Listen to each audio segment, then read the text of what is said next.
Hola compañeros, el día de hoy vamos a hablar de una duda muy recurrente que hay dentro de los grupos de Facebook y otros que me han hecho llegar por mensaje. Y esto es, ¿qué se necesita estudiar para ser forense o trabajar en lo forense? Y bueno, antes que nada les tengo que decir que lo forense no se refiere a un área, sino a un ámbito.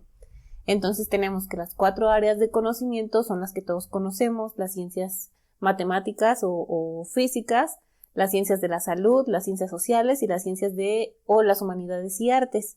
Entonces, cualquier carrera, sea del área de conocimiento que sea, puede desenvolverse dentro de un ámbito forense y les voy a explicar cómo. A manera de ejemplo, vamos a hablar de la carrera que yo estudié y esa fue medicina. Entonces, después de terminar los 6 años de medicina y egresar como médico cirujano, necesitas hacer un examen para ingresar a una especialidad o posgrado. En este caso, la especialidad que yo cursé fue en medicina legal. Es lo mismo medicina legal y medicina forense, solo varía dependiendo las escuelas que la otorguen y donde tú puedas estudiar. Esta área o esta especialidad la puedes tomar en varias universidades aquí en México, pero no en todas va a tener el mismo valor curricular. ¿Esto por qué es? Porque en unas se cursa como especialidad y en otras se cursa como maestría. Y aún en la especialidad no todas tienen la misma duración. La que cursa la Universidad Nacional Autónoma de México tiene una duración de 3 años, mientras que la del Instituto Politécnico Nacional y la de la Universidad Autónoma del Estado de México duran 2 años. La diferencia entre estas 3 especialidades, además de la duración, son sus medios de ingreso. Por ejemplo, en la UNAM tienes que hacer el examen nacional para las residencias médicas, que es el que se hace para ingresar a cualquier otra especialidad, ginecología, pediatría, cirugía, etc. En el caso del Instituto Politécnico Nacional, la convocatoria sale cada 2 años y se hace mediante un examen de ingreso y una entrevista. Y en lo que respecta a la Universidad Autónoma del Estado de México, en esta tienes que hacer un curso propedéutico y después aprobar un examen general de conocimientos. Y así es como se seleccionan a los que pueden ingresar para cursar la especialidad. Al final te entregan un título y una cédula y con esto pues puedes ejercer. Otra de las diferencias es que, por ejemplo, los que cursamos la especialidad en la UNAM tenemos varias rotaciones de campo.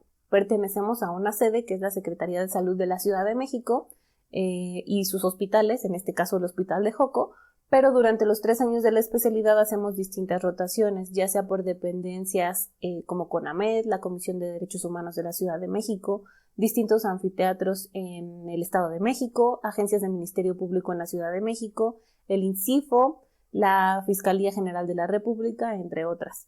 Estas van variando con los años, si eres R1 rotas por unas, si eres R2 rotas por otras. Es decir, todas estas instituciones no se limitan únicamente a un tipo de dependencia, sino que además de rotar en hospitales, podemos ver trámites administrativos, trámites que tienen que ver o enseñanzas que tienen que ver con con derechos humanos, con un arbitraje médico, con responsabilidad profesional, etc. En el caso de los compañeros que son especialistas por el Instituto Politécnico Nacional, de ellos su sede es el INCIFO. Tienen muchísima práctica en la realización de autopsias y en la misma clínica médico-legal pueden hacer distintas valoraciones que van desde certificados de lesiones hasta, por ejemplo, los protocolos de Estambul. Esas serían las diferencias más objetivas. Entre las diferencias subjetivas yo les puedo recomendar que si les interesa estudiar alguna especialidad en todas estas ofertas, en todas estas universidades que la ofertan, chequen algo muy importante y que puede despertarles el interés o hacer que se decidan entre una y otra. Esto es el mapa curricular y la plantilla de docentes. No siempre la plantilla de docentes van a ser médicos especialistas, entonces hay que verificar que ya sea que nosotros decidamos irnos por una especialidad o por una maestría, chequemos que los docentes sean profesionales capacitados y que estén certificados en el área en el que estén desempeñando su asignatura, por ejemplo. Y otra es que el mapa curricular esté avalado y tenga un reconocimiento por la Secretaría de Educación Pública, así como todos aquellos que desean estudiar una carrera similar como serían ciencias forenses, criminalística o criminología. Es muy importante que ustedes chequen que las universidades que ofertan este tipo de carreras tengan un registro ante la SEP, porque es la única manera de darles validez. Y otro punto muy importante es que si no tienen este tipo de registro, estas universidades no van a contar con plazas autorizadas para realizar rotaciones de campo o el servicio social. Otro de los aspectos a tomar en cuenta son los costos. Por ejemplo, en la UNAM pagamos una módica cantidad por conceptos de inscripción y otros gastos, pero la misma beca nos los reembolsa y aparte tenemos una beca mensual o quincenal. En el caso del Instituto Politécnico Nacional y de la Universidad Autónoma del Estado de México, estas no cuentan con una beca y ustedes deberían de cubrir los costos de manera íntegra. También en el caso de las otras carreras, si son en escuelas privadas o aunque tengan reconocimiento por la SEP, pues el costo va a ser de la inscripción, la colegiatura, algún tipo de material que ustedes necesiten. Y lo más importante es que después de que finalicen sus créditos o su plan curricular, van a tener que hacer un desembolso en cuanto a la titulación y a todos los trámites que esto conlleva. Entonces, muchas veces las escuelas privadas, sobre todo las de criminalística y criminología, ofrecen ciertas alternativas para poder titularse, y esto es cursar una especialidad, una maestría o incluso un doctorado. Pero es lo mismo, porque al final de todas estas etapas van a tener que completar el proceso de titulación y acreditarse con los documentos necesarios, y eso conlleva un costo que variará de escuela a escuela. Entonces, como comentábamos al principio, cualquier carrera que nosotros hayamos elegido estudiar o estemos dispuestos a estudiar puede desenvolverse en un ámbito forense. Y esto nos va a dar mucho más credibilidad y va a ser más representativo en el desempeño que nosotros tengamos. Por ejemplo, un criminalista puede ser un perito autorizado en incendios y explosiones o en balística, pero también lo puede ser un ingeniero en alguna de las ramas pertinentes.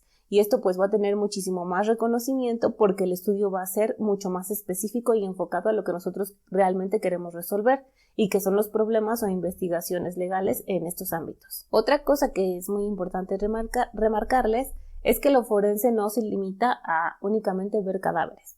Por ejemplo, hay muchos chicos que deciden estudiar criminología o criminalística creyendo que su trabajo se va a enfocar a trabajar con gente muerta, y esto no es así.